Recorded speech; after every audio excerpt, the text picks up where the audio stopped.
Hello all, welcome back to my channel working moms journal. ఇవాల్టి వీడియోలో quick and yummy chicken curry ఎట్లా prepare చేసుకోవాలో చూసేద్దామా.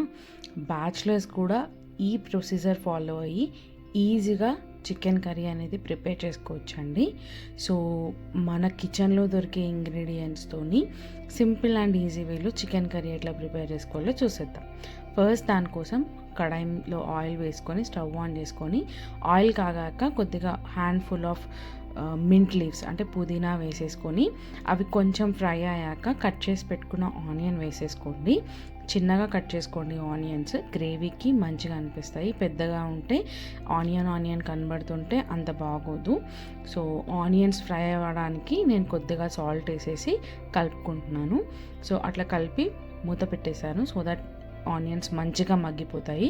ఇట్లా ఆనియన్ మగ్గడం స్టార్ట్ అయ్యాక 1.5 tablespoon of ginger garlic paste, అలాగే పావు టీ స్పూన్ పసుపు వేసుకొని మంచిగా కలిపేసుకోండి.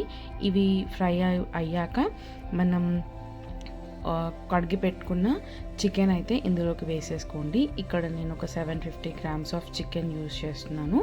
సో మంచిగా కలుపుకోండి. ఆనియన్ మిక్స్చర్ అంతా చికెన్ పీసెస్కి మంచిగా పట్టాలి.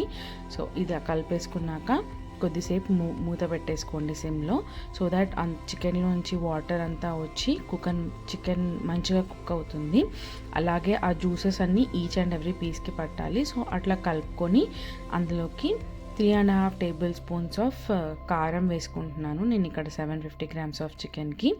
అలాగే 1.5 టేబుల్ స్పూన్స్ ఆఫ్ ఉప్పు, కొద్దిగా ధనియాల పొడి, ఇది ఒక 2 టేబుల్ స్పూన్స్ ఉంటుంది. అలాగే 1 table spoon of chicken masala వేసుకోండి. ఈ మసాలాస్ అన్నీ మన చికెన్ పీసెస్కి ఈవెన్గా పట్టాలి. సో మంచిగా కలుపుకోండి.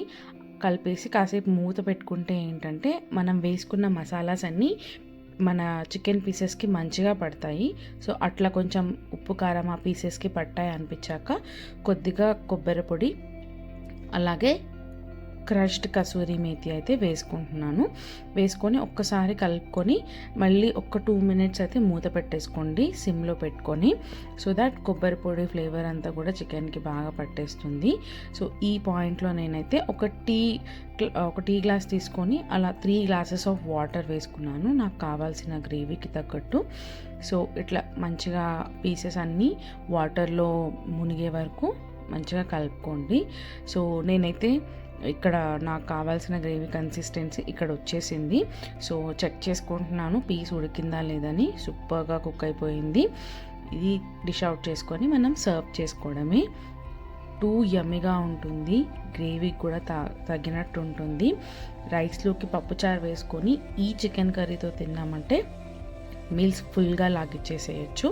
సో చికెన్ కర్రీ అయితే ఫుల్ టు యమ్మీగా అనిపించింది. నేనైతే ఆగలేక కిచెన్లోనే రైస్ పెట్టుకొని తినడం స్టార్ట్ చేసేసాను. హాట్ రైస్ హాట్గానే ఉంది, చికెన్ కూడా హాట్గా ఉంది.